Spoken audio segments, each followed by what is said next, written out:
Hello, this is Jeremy Wilkie, and I wanted to take a second and show you the new 2015 SXF-FE Factory Edition shock absorber. So, you know, if the trend continues, this will be the 2016 WP suspension on the linkage models.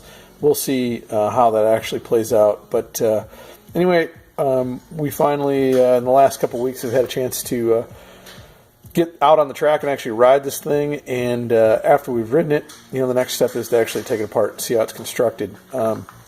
I'm actually just getting some measurements and so on and looking at the fitment of our parts, you know, so as we do our R&D, we'll be able to add these different components in and see how they work with the new motion ratio.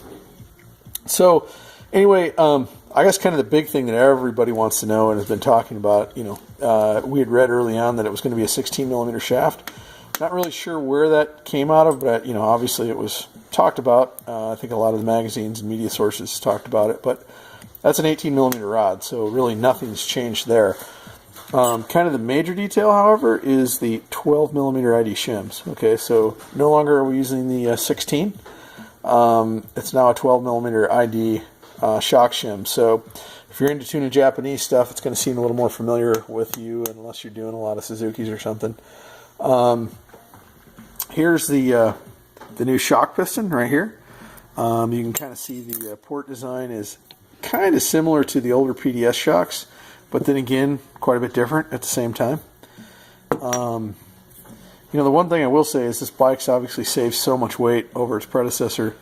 I was surprised, though, that shock piston with all the additional bridging and smaller port areas actually weighs about 1/10 of a pound more. Kind of gets offset by the smaller shaft ID, so or shock shim ID. So, you know, I don't know what the total net is. I do know the shock, I guess, as a total net is lighter. I did pop it on the scale. The spring shorter and some other things. So, but anyway, interesting piston design for those of you that are into that. It'll accept the previous edition's low friction piston ring, so we were happy to see that. Shock bumper profile is now more of a shorter squat kind of design. That makes sense with the faster overall motion ratio. Take a look at the MX Tech blog. I'm going to put some individual pictures and show you a comparison of the motion ratio data compared to the previous chassis, which is, you know, kind of fun to look at. Seal head, really surprised here. I was expecting to see an SKF unit. I'm not. That's, you know, basically very similar to the previous years, so really no change there. New shock body, the new type of thread. You know, I don't know if it's a hard coat or not. I've been a little bit skeptical of the coating that they're doing in the body tubes. You know, the Kashima, the Japanese shocks, is just so much more durable. But this might be a better coating. Don't know yet. Time will tell. Major details here. Take a look at this. This is the new Reservoir Piston versus the old Reservoir Piston. I have not had a chance to actually model out the difference in the area, but it's huge. You know, a few millimeters on the OD makes for a massive change in basically the piston speed and the rod charge in the shock. So really, really cool to see that. Here's another thing too. I think maybe for liability purposes, they if you look inside this new reservoir tube, you notice that the threads are on the OD. What they've got in here, unfortunately, the resolution on this film's so low you can't see it, but there's a groove. Basically, will kind of idiot-proof the shock. You know, there were some individuals that kind of overfilled their previous WP shocks with an excessive amount of oil, and then with nothing left to compress, it was literally blowing the reservoirs off the shocks, or the body tubes off the shock. This new one's got a step on its ID that's going to prevent that, and so there's a compressible area underneath the piston. So if you accidentally screw up and overfill your shock, it's just going to explode your free piston into a bunch of little pieces, but probably no one will get hurt. So that was interesting. The other thing, and you can really see, you know, kind of how they're going after weight savings. They have integrated the jam nut into the bumper cup. So now the jam nut is the bumper cup itself, reducing the amount of hardware, basically reducing the amount of material.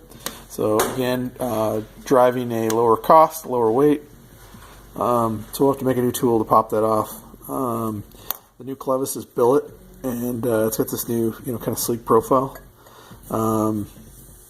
Interested in getting that adjuster mechanism out. I'm going to take a look at that here later. There was one other thing that I think I wanted to show you guys. It's not immediately forthcoming here. Again, I guess talking about the bullet points, compression adjuster is exactly the same as the previous years. However, it's now laser etched to show, harder, softer. So that's cool. I'm happy about that because, as you know, we've been doing the R&D on this new 3-way compression adjuster, and that's going to work right away with this unit. So very happy about that. We'll have to see how compatible it is with the new motion ratio, however. So I guess that's it. Talking about the motion ratio, I've said that now about 4 times in this video. Basically the new shock is moving much faster than the previous one. So again, the motion ratio has changed. The shock has now got less leverage exerted against it. So the valving and everything is basically softer inside the unit. And that's it's interesting that they went with this piston design, this new piston design, considering that the shock's moving faster. Again, not saying whether it's a good or a bad idea, just it's interesting. So I guess that's it for now. Thank you for watching this video. And take a look at the MX Tech blog. Like I said, I'm going to post up a PDF of that motion ratio so you can kind of get an idea what that is. And we're full speed ahead here on developing the new 2015 Factory Edition suspension. Thank you very much.